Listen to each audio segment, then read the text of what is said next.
నమస్తే, welcome to our channel. నేను సౌజన్య. YS Sharmila APPCC చీఫ్గా బాధ్యతలు చేపట్టినప్పటి నుంచి ఆవిడ మాట్లాడే ప్రతి మాట కూడా జగన్మోహన్ రెడ్డిని ఉద్దేశించి అవుతుంది. అంటే ఉన్నది ఉన్నట్లు కళ్ళ కట్టినట్లు ఆవిడ మాట్లాడుతున్నారు అన్నట్లుగా అనిపిస్తోంది. మరి ఆ మాటలకు సంబంధించి పూర్తి వివరాలని వారి విశ్లేషణని మనతో పంచుకోవడానికి ఈరోజు మనతో పాటు ఉన్నారు సీనియర్ జర్నలిస్ట్ డివిఎస్ గారు ఉన్నారు. వారితో మాట్లాడదాం. నమస్తే అండి. నమస్తే. వైఎస్ షర్మిల ఏపీపీసీసీ చీఫ్గా ఉన్నప్పటి నుంచి అంటే అలా బాధ్యతలు స్వీకరించారో లేదు, ఆవిడ మాట్లాడే ప్రతి మాట కూడా జగన్ని నొప్పించినట్టు లేకపోతే నిజంగానే కళ్ళకు కట్టినట్లు నిజంగా మాట్లాడుతున్నారేమో అన్నట్టుగా అనిపిస్తోంది. ఆవిడ చేసిన కామెంట్స్లో చాలా చేశారు, అందులో కొన్ని చూస్తే అది నిజమే అనిపిస్తోంది. అంటే నాన్నగారికి అసలు అంటే ఆయన పాలన టైంలో ఎమ్మెల్యేలు అందరూ కూడా చాలా స్వేచ్ఛగా వచ్చి కలిసేవాళ్ళు, కానీ ఇప్పుడు ఆ పరిస్థితి లేదు అనేటువంటి మాట కావచ్చు. అసలు మా నాన్నగారికి ఈయనకి పొంతనే లేదు, అసలు ఇప్పుడున్న మా జగన్ అన్నే కాదు ఈయన వేరు అని కామెంట్ చేయడం, అలాగే నక్కకి నాగలోకానికి ఉన్నంత తేడా ఉంది మా నాన్నకి ఈయనకి అని చెప్పి ఇలాంటి కొన్ని వ్యాఖ్యలు అనేవి అంటే చెల్లయి ఉండి ఇంత ఓపెన్గా మాట్లాడుతుందా అనేటువంటి అనిపిస్తోంది. అభిప్రాయంలోకి వస్తున్నారు జనాలందరూ. అసలు ఎందుకు ఇంత గట్టిగా మాట్లాడుతుంది ఉన్నది ఉన్నట్టుగా షర్మిల? ఏమై ఉండొచ్చు అంటారు? షర్మిల దెబ్బలకి జగన్ తట్టుకోలేకపోతున్నాడు. షర్మిల డైరెక్ట్ అటాక్లోకి వచ్చేసింది. జగన్ ఇంకా కూడా ఇండైరెక్ట్ దీంట్లోనే వెళ్తున్నాడు. ఎందుకంటే జగన్మోహన్ రెడ్డి తిరుపతిలో మాట్లాడిన దానికి ఈరోజు షర్మిల కాకినాడలో మాట్లాడిన దానికి మనం చూస్తే చాలా తీవ్రమైన విమర్శలు. ఏంటి, అసలు ఈయన వయస్సు కొడుకేనా, అసలు ఇతను మా అన్నయ్య కాదు అనే తీవ్రమైన పదజాలంతో ఆమె మాట్లాడిందంటే దానికి కారణం జగన్మోహన్ రెడ్డి ఆమె పట్ల ఎంత అన్యాయం చేశాడు, ఎంత నిర్దయగా వ్యవహరించాడు. తన చెల్లినే సరిగ్గా చూడలేనివాడు ఈ రాష్ట్రాన్ని ఏం చూస్తాడు, 5 కోట్ల ప్రజల్ని ఏం చూస్తాడు అనేది వాళ్ళ ప్రశ్న. నిజం చెప్పాలంటే షర్మిల వేసే ప్రశ్నలకు జగన్ దగ్గర జవాబులు లేవు. అవును, ఆమె వరుస పెట్టి కొన్ని ప్రశ్నలు అడుగుతోంది. అడిగే ప్రశ్నలకి ఈయన సమాధానం చెప్పకుండా ఈయన ఏం చేస్తున్నాడు, వాటన్నిటినీ కూడా ఢిల్లీ వైపు మళ్ళిస్తున్నాడు, సోనియా మీదకి మళ్ళిస్తున్నాడు, కాంగ్రెస్ మీదకి మళ్ళిస్తున్నాడు. మీ చెల్లి అడిగే ప్రశ్నలకు నువ్వు జవాబు ఇవ్వు. జనం కోరుకునేది అది. ఇక్కడ ఢిల్లీ అప్రస్తుతం. సోనియా గాంధీ చిచ్చు పెడుతోంది, విభజన చేసి రాష్ట్రంలో చిచ్చు పెట్టింది. అదే విభజన మా కుటుంబంలో కూడా తెచ్చి మా కుటుంబంలో చిచ్చు పెట్టింది. అప్పుడు మా బాబాయిని ఉపయోగించింది, ఇప్పుడు మా చెల్లిని ఉపయోగించిందనో ఏదో అన్నాడు నిన్న తిరుపతిలో. అలాంటి విమర్శల ద్వారా జనం సానుభూతి పొందుదామన్న మరో డ్రామా బిగించేశాడు. ఇక డ్రామాలకు కాలం చెల్లింది. ఎందుకంటే జనం కూడా విసిగిపోయారు జగన్ డ్రామాలతో. ఎన్ని డ్రామాలు చూస్తారు, వాళ్ళకు కూడా సహనం ఉంటుంది కదా. డ్రామాలు, టాపిక్ డైవర్షన్స్, అవునా, అసలు దాని గురించి మాట్లాడారు. ఎక్కడ అసలు అక్కడ ఉన్నటువంటి ప్రెజెన్స్కి ఆయన మాట్లాడే మాటలకి అసలు పొంతనే లేకుండా మాట్లాడడం. నిన్న స్టీల్ ప్లాంట్ బాధితులను కలిసింది వైజాగ్లో. వాళ్ళకి సంఘీభావం ప్రకటించింది షర్మిల. మేనిఫెస్టోలో విశాఖ స్టీల్ పెడుతున్నామన్నారు. రాహుల్ గాంధీ కూడా అదే అన్నాడు. స్టీల్ ప్లాంట్ పైన నీ అభిప్రాయం ఏంటి అని అన్నను ప్రశ్నిస్తోంది. ఎందుకని విశాఖ స్టీల్ ప్లాంట్ ప్రైవేటీకరణ నువ్వు ఆపలేకపోతున్నావు? బీజేపీపై నువ్వు ఎందుకని ఒత్తిడి తేలేకపోతున్నావు? బీజేపీకి బానిసవా అని అడిగింది కదా. ఇప్పుడు ఎంపీలంతా బీజేపీ ఎంపీలుగా మారిపోయారు. వైసీపీ ఎమ్మెల్యేలు, ఎంపీలు, జగన్మోహన్ రెడ్డి బీజేపీకి ఊడిగం చేస్తున్నారు తీవ్రమైన పదాలు వాడుతున్నప్పుడు షర్మిల చెప్పాలి కదా. ఏంటి, నేను ఇది తెచ్చా కేంద్రం నుంచి, నేను బానిసను కాదు, నేను ఊడిగం చేయటం లేదు అని ఆయన రుజువు చేయాలా. చేసుకోవాల్సిన బాధ్యత ముఖ్యమంత్రి పైన ఉంది. అవును, ఇప్పుడు జనవరిలో జాబ్ క్యాలెండర్ ఇస్తానన్నావు, ఇప్పటికి 5 జనవరిలు అయిపోయాయి, 5 జాబ్ క్యాలెండర్లు ఇచ్చావా అని అడిగింది. ఇచ్చాడా? నోటిఫికేషన్లు ఎన్ని ఉన్నాయి? ఎలక్షన్కి 80 రోజుల ముందు నోటిఫికేషన్ ఇస్తే షెడ్యూల్ వచ్చేస్తుంది.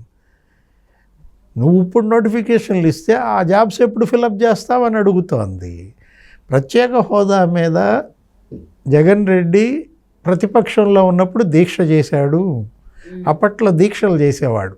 ఏంటి, 48 గంటలు, అదో డ్రామా, జలదీక్ష.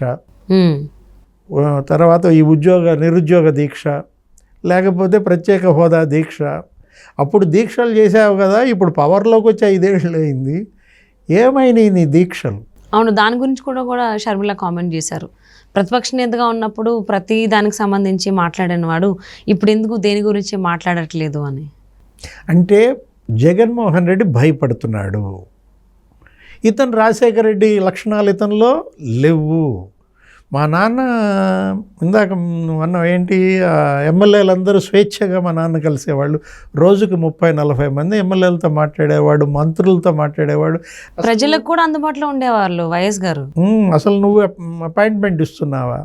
కర్నూలు ఎంపీ సంజీవ్ కుమార్ ఏమన్నాడు, ఆయన బీసీ ఎంపీ, 4.5 ఏళ్లలో నాకు 2 సార్లు అపాయింట్మెంట్ ఇచ్చాడండి మా ముఖ్యమంత్రి గారు అని ఆయన వాపోయాడు.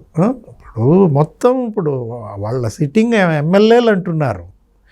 జగన్మోహన్ రెడ్డి మీద ఇప్పుడు వరకు కూడా తెలుగుదేశం చెబితే మనం నమ్మం, జనసేన పవన్ కళ్యాణ్ చెబితే మనం నమ్మం.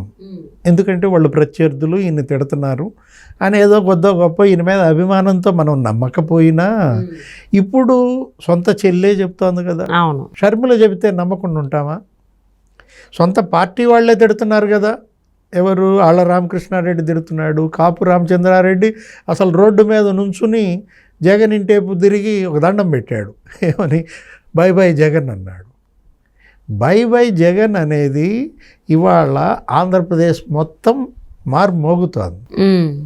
అందరూ బై బై బై బై అంటుంటే ఇప్పుడు ఏది, ప్రతిపక్షాలు బై బై అంటే సరే ఓకే, అది కాదు, నీ పార్టీ వాళ్ళే నీకు బై బై చెప్పేస్తున్నారు. కృష్ణదేవరాయలు నర్సరావుపేట ఎంపీ బై బై అన్నాడు, బాలశౌరి గారు కూడా, నేను బాలశౌరి బై బై అన్నాడు. మొత్తం దగ్గర 12 మంది ఎమ్మెల్యేలు ఇవాళ హైదరాబాద్లో ఉన్నారంట. చంద్రబాబు అపాయింట్మెంట్ అడుగుతున్నారంట. వైసీపీ 12 మంది ఎమ్మెల్యేలు ఈయనకి బై బై చెప్పేసి చంద్రబాబు ఎప్పుడు అపాయింట్మెంట్ ఇస్తాడా అని ఎదురు చూస్తున్నారంటే చివరికి ఫ్యామిలీయే బై బై చెప్తోంది కదా. ఏ తల్లి చెల్లి అయితే ఇతన్ని గెలిపించారో ఇంటింటికి తిరిగి ఏడ్చి మా అన్నకు అన్యాయం జరిగింది, మా అన్నయ్యని గెలిపించండి అని, ఆమె కష్టమే కదా ఇవాళ జగన్మోహన్ రెడ్డి ముఖ్యమంత్రిత్వం. సో దాని గురించి కూడా కామెంట్ చేశారు, సోనియాని బాధ్యులు చేస్తున్నారు కుటుంబం విడిపోవడానికి, కానీ చేసిందంతా ఈయనే బాధ్యుడు, దానికి సాక్ష్యం మా అమ్మ దేవుడే అని కామెంట్ కూడా చేశారు షర్మిల. దాని గురించి కూడా అంటే దేవుడు అంటాడు కదా, నేను కాంగ్రెస్ పార్టీ చిచ్చు పెట్టింది, పైన దేవుడు ఉన్నాడనో ఏదో అన్నాడు నేను.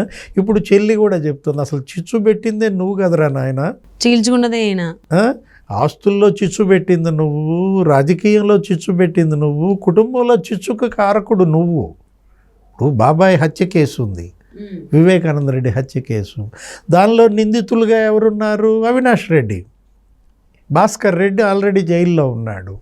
A8 అవినాష్ రెడ్డి, ఆయన భారతికి బంధువు. ఇప్పుడు ఈయన కాపాడుతున్నాడు, వివేకానంద రెడ్డి కూతురుని అన్యాయం చేస్తున్నాడు సునీత. దానికోసమే కదా షర్మిల నిలబడింది. అవును, సునీత డాక్టరు, తను ఏనాడు రాజకీయంలో జోక్యం చేసుకోలేదు. సునీత తండ్రి మా బాబాయ్ మీద ఇలా అసభ్య రాతలు రాస్తారా, ఆయన ఏదో స్త్రీలోలుడని, ఆయన ఏదో ఆయనకి అంటగట్టి సంబంధాలు, అక్రమ సంబంధాలు, సాక్షిలో ఈ విధంగా మా బాబాయిని ఇలా అసభ్యంగా చేస్తారా అని షర్మిల తిట్టింది. అంటే ఏంటి, ఇప్పుడు షర్మిల మీదే బిగిన్ చేశారు వీళ్ళు అసభ్య పోస్టులు. మొరసపల్లి షర్మిల శాస్త్రి అని, వైఎస్ షర్మిలారెడ్డి కాస్త మొరసపల్లి షర్మిల శాస్త్రి అని చెప్పి అన్నే ఆ పోస్టులు పెట్టిస్తున్నాడు. పెయిడ్ ఆర్టిస్టుల ద్వారా వాళ్ళకి డబ్బులు ఇచ్చి విదేశాల నుంచి కొంతమంది దీని గురించి మాట్లాడటం, వీడియోలు వదలడం. జగన్ అండ లేకుండా షర్మిల మీద ఇంత అసభ్య ప్రచారం జరగదు కదా. ఇప్పుడు ఇదే మొరసపల్లి షర్మిల శాస్త్రి మరి నిన్ను 12 బై ఎలక్షన్స్లో గెలిపించింది. అవును, నీకు 67 సీట్లు 2014లో తెప్పించింది ఇదే షర్మిల శాస్త్రి. 3000 కిలోమీటర్లు పాదయాత్ర చేసింది ఆయన కోసమే. 2019లో 151 సీట్లలో ఉన్నది ఆమె కష్టమే. అవును, అప్పుడు లేని మొరసపల్లి షర్మిల శాస్త్రి ఇప్పుడే వచ్చిందా? అంటే ఇలా అనడం ద్వారా క్రిస్టియానిటీకి దూరం చేద్దామనా? రెడ్డి సామాజిక వర్గానికి షర్మిలను దూరం చేద్దామనా, బ్రాహ్మణ సామాజిక వర్గానికి దగ్గర చేద్దామనా? ఈ 3 వర్గాలు ఇప్పుడు షర్మిల వైపు వెళ్తాయి. ఎందుకని? వీళ్ళు చేసే ఆ చెడు వల్ల ఒక మంచి ఆమెకు జరుగుతుంది. నువ్వు చెరపకురా చెడేవు. నువ్వు షర్మిలని ఎంత ఇబ్బంది పెట్టాలనుకుని చూస్తే అన్ని ఇబ్బందుల్లో ఇతను పడతాడు. ఎవరు? జగన్మోహన్ రెడ్డి. ఆయన ఇప్పటికైనా మేల్కోవాలి. అవును. ఆయన ఏంటి, తను ఎక్కడ తప్పు జరిగింది ఏంటి అనేది తెలుసుకోకుండా ఇంకా మూర్ఖంగా వెళ్తున్నాడు.